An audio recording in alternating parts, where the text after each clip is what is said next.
ஒரு மகிழ்ச்சியான செய்தி. இதயம் நல்லெண்ணெயின் விலை லிட்டருக்கு ரூபாய் 105 குறைஞ்சிருக்கு. செப்டம்பர் 2023ல 1 லிட்டர் இதயம் நல்லெண்ணெயின் அதிகபட்ச விலை ரூபாய் 503. ஆனா இப்ப 1 லிட்டர் இதயம் நல்லெண்ணெயின் விலை ரூபாய் 398 மட்டும்தான் தமிழ்நாட்டுல. அப்ப இனிமே எல்லாரும் இதயம் நல்லெண்ணெய் வாங்கலாம் இல்ல? தினமல நேயர்களுக்கு வணக்கம். வணக்கம். முதலமைச்சர் ஸ்டாலின் குடும்பத்திற்கு பலனளிக்கக்கூடிய விண்வெளி கொள்கை திட்டத்திற்கு அனுமதி கொடுத்திருக்காங்க என்று ஆதாரத்தை வெளியிட்டிருக்கிறார் அண்ணாமலை அவர்கள். விவரங்களை பார்க்கலாம். முழு பூசணிக்காயை சோற்றில் மறைக்கிறார் சபாநாயகர் அப்போ அவர்கள். திருநெல்வேலியில் நடந்த அந்த சாதி வன்முறைகள் அப்படியே ஒன்றும் நடக்கலைங்க அப்படின்னு மாற்றி போய் பேசுகிறார் அப்படின்னு சாடி இருக்கிறார் சிபிஎம் உடைய மாநில செயலாளர். அதிமுகவுடனான கூட்டணியை பத்தி யாரும் பேசாதீங்க அப்படின்னு சொல்லி பாஜக தமிழக தலைவர் நயினா நாகேந்திரன் சொல்ல, அதிமுக காரங்கிட்ட அதிமுக தலைமை என்ன சொன்னதுன்னா, எங்களை கேட்காம நீங்களா எந்த விதமான பேட்டிகள்லயோ அல்லது அறிக்கைகளோ விடக்கூடாதுன்னு சொல்லி சொல்றாங்க. என்ன நடக்குது? திமுகவுடைய பொதுச் செயலாளர்கள் 2 பேர்ல ஒருத்தர் திமுகவை பாராட்டுறாரு, இன்னொருத்தர் திமுகவை கேள்வி கேட்கிறாரு.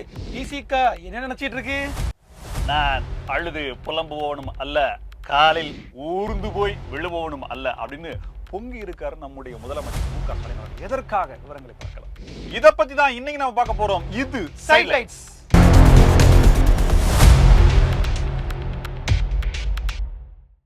நேத்து அமைச்சரவை கூட்டம் இனிதாக நடைபெற்றது. அதுல பாத்தீங்கன்னா மிக முக்கியமான ஒரு அனுமதியானது கொடுக்கப்பட்டிருக்கு.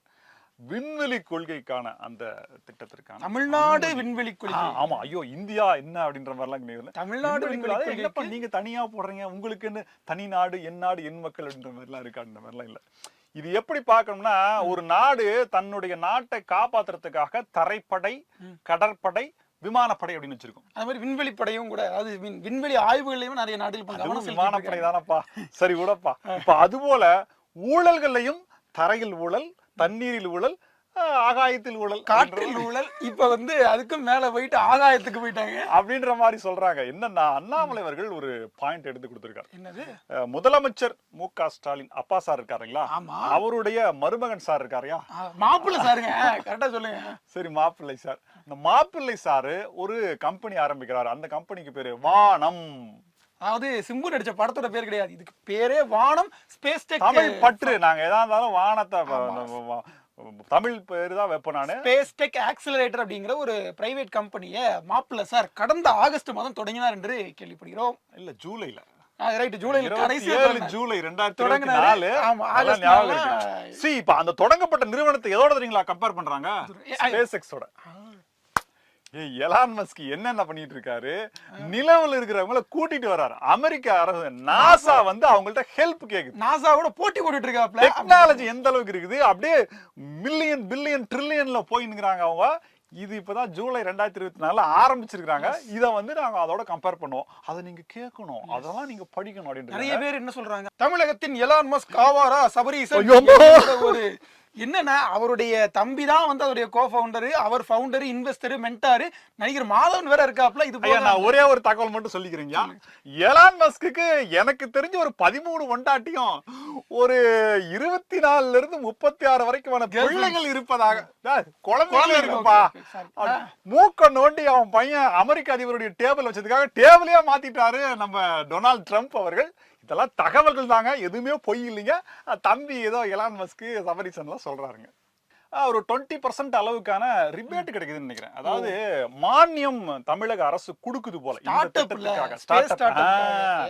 சோ அதை ஸ்வாலோ ஸ்வாஹா கடைசியிலே சேர்ந்து விடுறதுக்காக இந்த நிறுவனம் ஆரம்பிக்கப்பட்டதா அப்படின்ற கேள்விதான் நமக்கு இருக்கு. ஆனா இது கேள்வியே அல்ல, இதுதான் உண்மைன்னு சொல்லி அண்ணாமலை அவர்கள் போட்டு. ஏன்னா இப்ப இன்னொரு விஷயமும் இருக்குது. அந்த ஃபங்க்ஷன்ல போய் கலந்துகிட்ட தமிழக அமைச்சர் யாரு? டிஆர்பி ராஜா அவர்கள். இந்த கொள்கையை கொண்டு வந்ததுக்கு பிறகு தமிழ்நாட்டுக்கு, அதாவது பிரஸ்ல பேட்டி கொடுத்தது யார் தமிழ்நாடு அமைச்சரவை சார்பாக? அதே ஐயா டிஆர்பி ராஜா அவர்கள். ஆக 2 பேருமே ஒரே நபராக இருக்கிறதுனால் அவர் இதில் மும்முரம் காட்டுவது நன்கு வெளிப்படுகிறது. தினந்தோறும் கண்விழிக்கும் போது என்னவர்கள் யாரும் எந்த பிரச்சனையும் கொண்டு வரக்கூடாது என்பது அதெல்லாம் ஞாபகம் இருக்கு உனக்கு. அப்படி இருக்கும்போது அவர் மறுத்து பேசிவரா, எதிர்த்து பேசிவிடுவாரா, இல்ல விமர்சனம் செய்து விடுவாரா அப்படின்ற மாதிரி இருக்கு. சோ இந்த மாதிரி எல்லாம் பண்ணிட்டு இருக்காங்க. இதுக்கு பின்னாடி இவ்வளவு பெரிய ட்விஸ்டாப்பா அப்படின்னு இன்னும் ஆரம்பிக்கவே இல்லை. இப்பதானங்க போன ஜூலைல தாங்க ஆரம்பிச்சு, அதுக்குள்ள முடிச்சு விட்டா எப்படிங்க அப்படின்ற மாதிரி இருக்கு. சோ இதற்கு என்ன பதில் சொல்ல போகிறார்கள் அப்படின்றத பொறுத்திருந்து பார்க்கலாம்.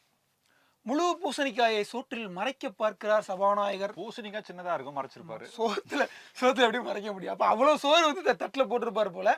அதே மாதிரி அப்பாவு அவர்கள் வந்து ஒரு உண்மையை மூடி மறைக்க பார்க்கிறார் அப்படின்னு சிபிஎம் உடைய மாநில செயலாளர். ஆனா அந்த மூடி எவ்வளவு பெருசா இருக்குன்னு பாத்துங்க. அது வேற. இப்ப என்னன்னா, நெல்லை மாவட்டத்தில் நடந்த அந்த சாதிய வன்கொடுமை, முதல்ல ஸ்ரீவைகுண்டத்தில் ஒரு பையனுடைய மண்டையிலெல்லாம் கூட அந்த ஓட்டை போட்டு கையை வெட்டி அந்த இதெல்லாம் நடந்துச்சு இல்லையா? அந்த பையனுடைய விவகாரம் நடந்த போது சபாநாயகர் அப்போ என்ன சொன்னாரு, அப்படியே நடக்கவே இல்லை அப்படின்னு சொல்லி ஒரு மூடி மறைச்சார். அதற்கு பிறகு இப்ப நெல்லையில் நடந்திருக்கக்கூடிய சின்னத்துறை மீதான தாக்குதலின் போது இந்த பிரச்சனை மீண்டும் பூதாகரமாயிருக்குது.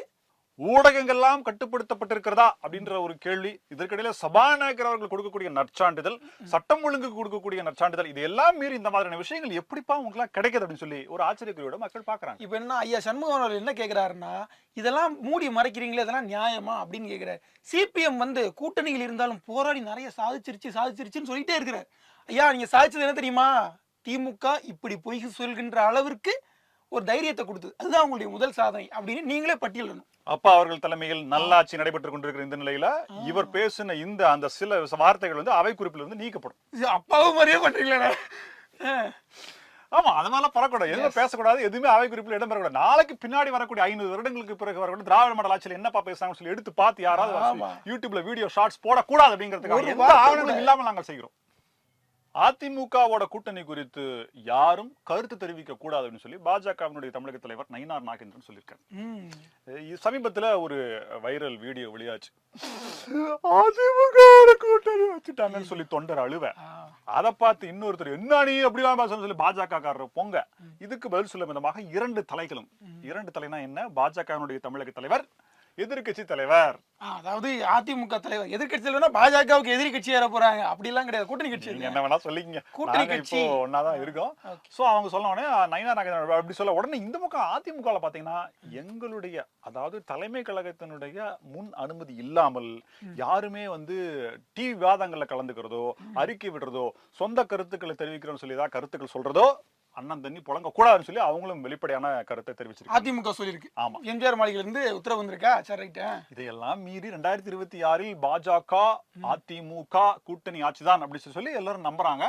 அவரை கூட்டணினா அப்ப 2.5 வருஷம் எங்களுக்கா அப்படின்ற மாதிரி அவர் அமைச்சரவையில எவ்வளவு இடம் கொடுப்பீங்க, எத்தனை அமைச்சர் உங்களுக்கு, எத்தனை அமைச்சர் எங்களுக்கு அப்படின்ற மாதிரி. அதுக்கு உடனே இபிஎஸ் அவர்கள் சமீபத்தில் இடம் கொடுத்தாங்க. ஏங்க அவர் அப்படிலாம் சொல்லல, கூட்டணி ஆட்சி தான், பாஜக தமிழ்நாடு சேர்ந்து ஆட்சியை பிடிப்போம்னு சொன்னா கூட்டணி ஆட்சி இந்த விகடகவி வேலையெல்லாம் இங்க வச்சுக்காதீங்க அப்படின்னு அவர் சொன்னாருன்னு எடப்பாடி பழனிசாமி விளக்கம் கொடுக்குறாரு. தம்பிதுரை நேத்து விளக்கம் கொடுத்தாரு. நேற்றைக்கு நயினார் நாகேந்திரன் அவர்கள் பேசிய பேச்சு அப்படிங்கிறது இப்போ வைரலாக போயிட்டு இருக்கு.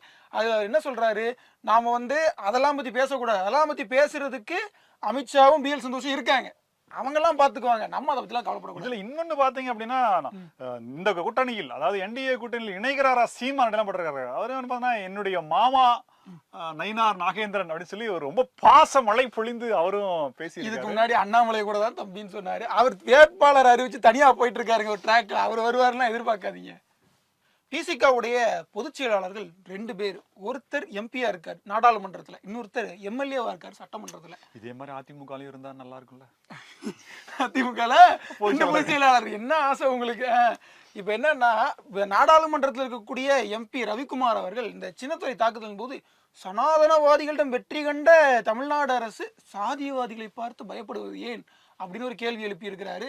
ஓட்டு போயிரும் சார், அதுக்காக தான். திருவண்ணாமலை போய் திருநீரை வாங்கி வச்சுட்டு வந்தீங்க, அங்க ஒண்ணு பேசுறீங்க, இங்க வந்து சனாதனவாதிகள் என்னையா கோயிலுக்கும் போயிட்டு வந்தீங்களா? இன்னும் ஒரு வருஷம் தான் இருக்குது, அதுக்குள்ள உங்க நாடகத்தை ஆரம்பிச்சிட்டான்னு சொல்லி எல்லாரும் எழுத ஆரம்பிச்சிட்டாங்க. இப்ப அவருடைய கேட்ட கேள்விக்கு சிலர் பதில் என்ன சொல்லிட்டு இருக்காங்க தெரியுமா? அதாவது சாதியவாதிகளிடம் பின்வாங்குவது ஏன் அப்படின்னா, விசிக வந்து உங்களுடைய கூட்டணி கட்சி திமுக தான் ஆட்சியா இருக்குன்றத மறந்துட்டதுனாலதான் பின்வாங்குது அப்படின்னு சிலர் சொல்றாங்க. மேல் பாதி ஓபன் பண்ணி வச்சாங்க, ஒரே தரிசனத்துக்காக வச்சாங்க, ஒரே நாள்ல யாருமே தரிசனத்துக்கு வரலன்ற காரணத்துக்காக மூடப்பட்டிருக்கிறது. ஆமா ஆமா, ஒரு குறிப்பிட்ட சமூகத்தை சார்ந்தவர்கள் முதல் நாள் போய் காவல்துறை பாதுகாப்போட அழைச்சிட்டு வந்து தரிசனம் பண்ண வச்சிருக்காங்க. பட்டியல் சமூக மக்கள் தரிசித்த அந்த கோவில் எங்களுக்கு தேவையில்லை, அதை இடிச்சிருங்கன்னு சொல்ற அளவுக்கு. அதான் நாங்க கட்டின கோயில் எல்லாம் வந்து பாக்குறதா, அவங்களுக்கு மட்டும் இடஒதுக்கீடு கொடுக்குறீங்கன்னு சொல்லி வெளிப்படையாகவே கேக்குறாங்க. அவங்க பார்த்த கோயில நாங்க எப்படி பாக்குறதுன்ற மாதிரிலாம் பகிரங்கமான எச்சரிக்கை எல்லாம் விடுறாங்க. நேரத்தே சைலன்ஸ் சொல்லிட்டோம். மேல்பாதி மங்கலம் வந்து இந்த ஊர்ல கிடையாது, அது மேற்கு வங்கத்துல இருக்கு. புரியுதா உங்களுக்கு? அதனால அது அதே நம்ம மேற்கு வங்கத்துல சம்பந்தப்பட்ட ஸ்கேமும் இங்க ராமேஸ்வரத்துல மாட்டி இருக்குது. 7 ஹில்ஸ் சொல்லிட்டு 60 கோடி ரூபாய் சொத்தை முடக்கி அது இருக்கிறாங்க. மட்டும் கிடையாது, சட்டவிரோத பணப்பரிமாற்ற ஹவாலா பணம்லாம் இருக்குன்றாங்க. அது மட்டும் கிடையாது, வேங்கை வயல் புதுக்கோட்டையில இல்ல, அது பாகிஸ்தான்ல இருக்கு. இப்படிலாம் நேத்து நாம வந்து டியூன் பண்ணியாச்சு மக்களை. அதனால அவங்க அதை பத்தி கவலைப்பட மாட்டாங்க. ஐயோ, அச்சா, இது தெரியாம நான் வந்து ஆமா, இதனால இதெல்லாம் விட்டுருங்க. இப்ப என்னன்னா, சட்டமன்றத்துல சிந்தனை செல்வன் அவர்கள், அவரும் விசிகாவுடைய பொதுச் செயலாளர்ல, அவர் என்ன சொல்றாரு, ஐயா கருணாநிதி அவருடைய பிறந்த நாளை மாநில உரிமைகள் நாளாக கொண்டாட வேண்டும். ஒருத்தர் என்னடான்னா கேள்வி கேட்கிறாரு, இன்னொருத்தர் என்னன்னா இப்படி வந்து பாராட்டுறாரு. என்ன இப்படி முரண்பாடாவே போயிட்டு இருக்கு? காமராசரை விட, முத்துராமலிங்க தேவரை விட, செக்கெழுத்த செம்மனார் வஉசியை விட, இன்னும் பசுமுன்னாரு, இன்னும் என்ன சொல்லிட்ட முன்னாடி, இன்னும் விடுதலைக்காக போராடியவர்கள் எல்லாத்தையும் விட மிகச்சிறந்த ஆகச் சிறந்த தலைவர் யாரு அப்படின்னா கருணாநிதி தான். அதனாலதான் அப்படின்றதான் வரலாறு சொல்லணும்னு அவங்க நினைக்கிறாங்கன்னு நினைக்கிறேன். ஆக நான் அழுது புலம்புபவனும் அல்ல, காலில் ஊர்ந்து போவனும் அல்ல. நல்ல கவிதையா இருக்கு. யார் எழுதுனா? இது யார் அப்படின்னு பாத்தீங்கன்னா, பொன்னார் மேனியன்னே இப்படின்னு ஒரு பாட்டு வரும். புரியலையே. அதுபோல பொன்னேரிக்கு சென்ற எங்கள் அப்பா முதலமைச்சர் மு.க. ஸ்டாலின் அவர்கள் சுதிர்த்த வார்த்தைகள். பொன்னேரியில போய் பேசியிருக்கிறாரா? அங்க போனா தெலுங்குல பேசணும், தமிழ்ல பேசியிருக்கிறாரு. அப்படியா? பெரும்பான்மை தாக நீர் லேது அப்படின்னு சொல்லி பேசுவார்ல, அந்த மாதிரி பேசிடுவாரு. ஏற்கனவே பேசி இருக்கிற பஞ்சாயத்துகள் இடையில இன்னும் ஒரு வருஷம் தான் இருக்குது. அதுக்குள்ள நம்ம பாட்டுக்கு ஏதோ ஒன்று பேச அதே பிரச்சனை ஆயிருப்போம், அதை தவிர்த்து இருக்கலாம். ஊர்ந்து போறதெல்லாம் யாரையோ சொல்ற மாதிரி இருக்கு.